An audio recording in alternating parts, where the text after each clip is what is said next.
Welcome to Godfather Barbecue and Italian. So today, folks, listen, we have something very near and dear to my heart.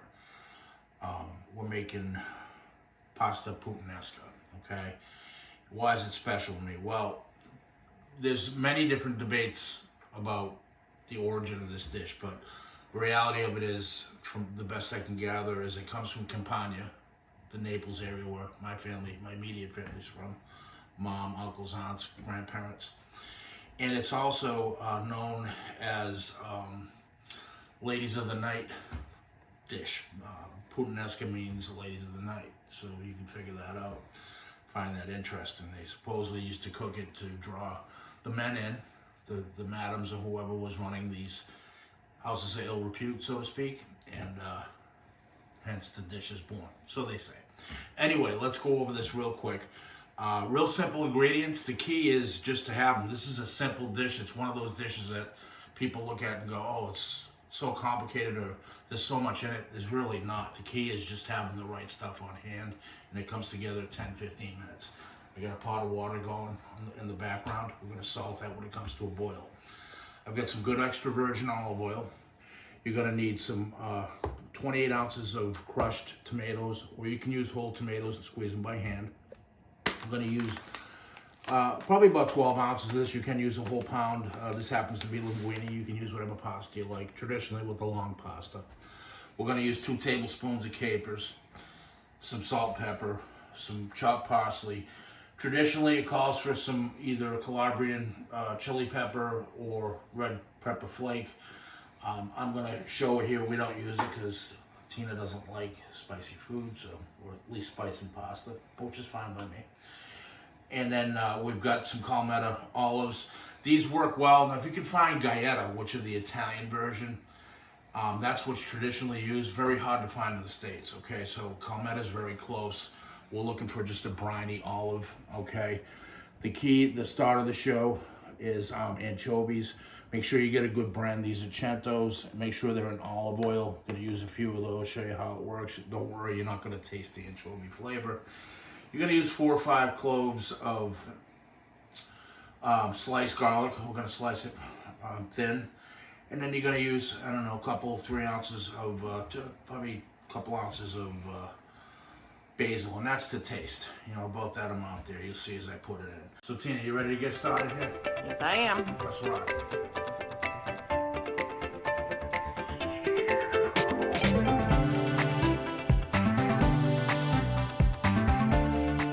Alright, so I get a pan heating up. I'm going to come in with 3 to 4 tablespoons.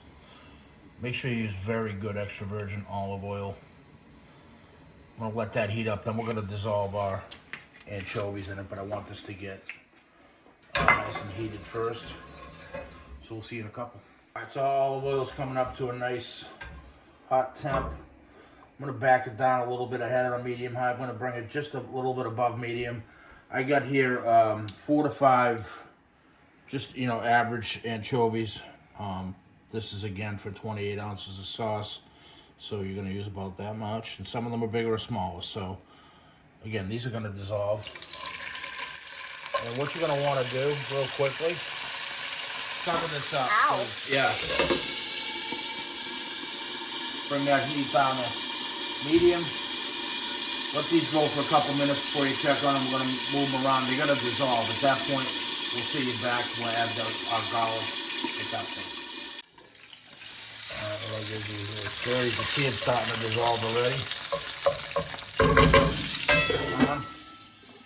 Alright, so we're going to go in with our garlic. These are just about dissolved. The anchovies smell unbelievable.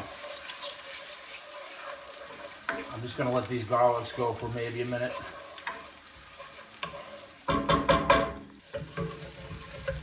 Moving them around. Alright, so in with our olives and capers. That's the noise you should be getting. All that.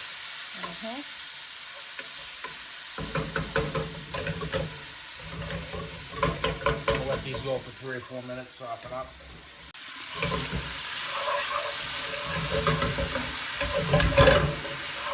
Smells good. Yeah. Starting to smell those olives, nice. Now this here, we're just about ready to add the tomatoes, but this is the point. If you were going to use some chili flakes or hot red peppers, suggest you put them in now or any time prior to this. All right, so starting to smell, and that's a key indicator that these are ready for the tomatoes. You can visually see they're starting to soften up. I'm going to bring my heat back up to about 3/4. I'm going to add in my tomatoes. Give it a stir. Get everything incorporated. At this point, I'm going to take about half of my basil. Add that in. We're going to bring this up, return it to get it to a rapid simmer, and then bring it to a low simmer. At the same time, we're going to add our pasta. All right, so I got a pound of linguine here. I'm probably going to end up using about 3/4 of a pound, about 12 ounces, but this will be enough for, you see the pasta starting to come up. I'm going to turn that down. Oh, smell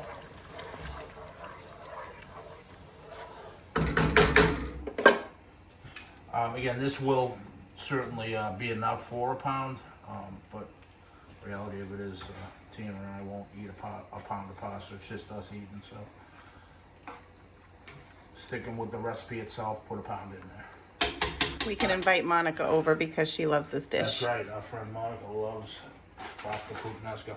So the reality of things is your average pasta is about a 10-minute pasta. I'm going to pull it al dente because we're going to let it finish in the sauce.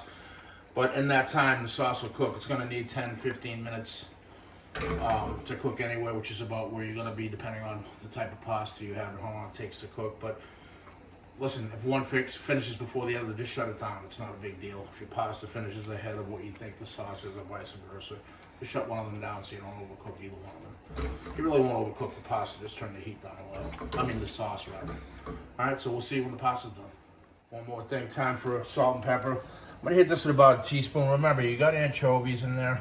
Yeah. They are known to be salty, so don't overdo it. You're definitely going to need some. So I would say a teaspoon, a little less, maybe 3/4 of a teaspoon of salt, about 3/4 of a teaspoon of pepper. And then at the end, check it again. If you need more, you can add it. If you need less, you can't. So That's that. all right, we'll see you when the pasta's done. And obviously, don't forget to stir occasionally. You smell that, Tina? I do. See how it's thickening? So when we're adding the pasta to this, we're going to add it directly in. We're going to add a little of the pasta water too, which is going to be nice because it will help the sauce adhere to the pasta, and it'll also thin out the sauce at the same time, maintaining the body of it. Oh. Give it another 3 minutes. All right, so we're about a minute or so out from the pasta. So at this point, I'm going to add the rest of my basil. Remember, basil cooks in and out quick, so do that right before. And I'm going to add about half my parsley at this point. Got some color and some flavor. All right, so it's that time. Show's going down, right? So I do want to take, before I do anything, just a small ladle full of this pasta water. Put it on top. And now we're going to come in and we're just going to take the pasta straight from the pot to the pan. I want to maintain that water inside there, so don't worry about draining it. And this is al dente. It's going to finish in the sauce, absorb all that flavor, and also do some miraculous texture things to the sauce, okay? So I'm going to take this, just incorporate everything.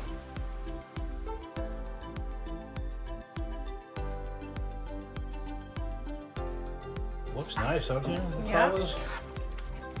Looks good. Smells good. Alright, so I'm going to incorporate this well. I'm going to turn the heat up. About 3/4 of the way. Or however your stove goes, just over, so it's simmering. And then continue to watch and stir it every minute or so. About 3 minutes, okay? So we'll see you back in about a minute and a half. All right, Tina, so you see how it's simmering all around the edges here? I do. Thicken it up. You hear that? That's what you want to hear. Gonna mix it up carefully.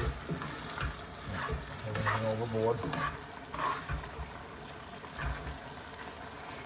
You get a strong smell of the Olives. yeah, like the brininess of the olives and the Capers, capers and yeah. stuff. You can really get when you stir it like that. Let this go another couple minutes.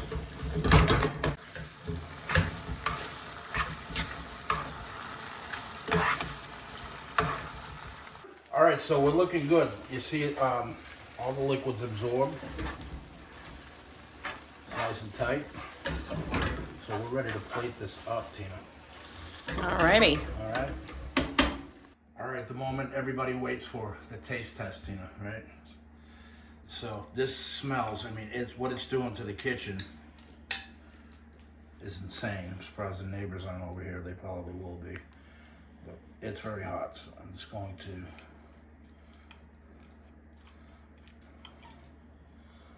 A little bit there.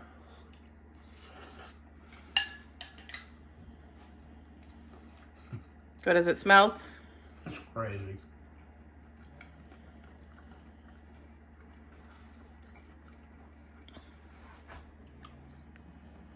The flavor's just exploding. And the crazy thing is you can almost pick each item out except the anchovies. The anchovies just give it that umami in the background. Just a luscious coating, not fishy at all. It's just like it's supposed to be. Cook it just that way. That's the authentic deal. Simple, easy, delicious. That's what we're all about. Please give this a shot. Let me know in the comments what you think. And send a hello anyway. Haven't spoken to you in a little bit. Glad to be back. And enjoy this one. And we'll see you soon.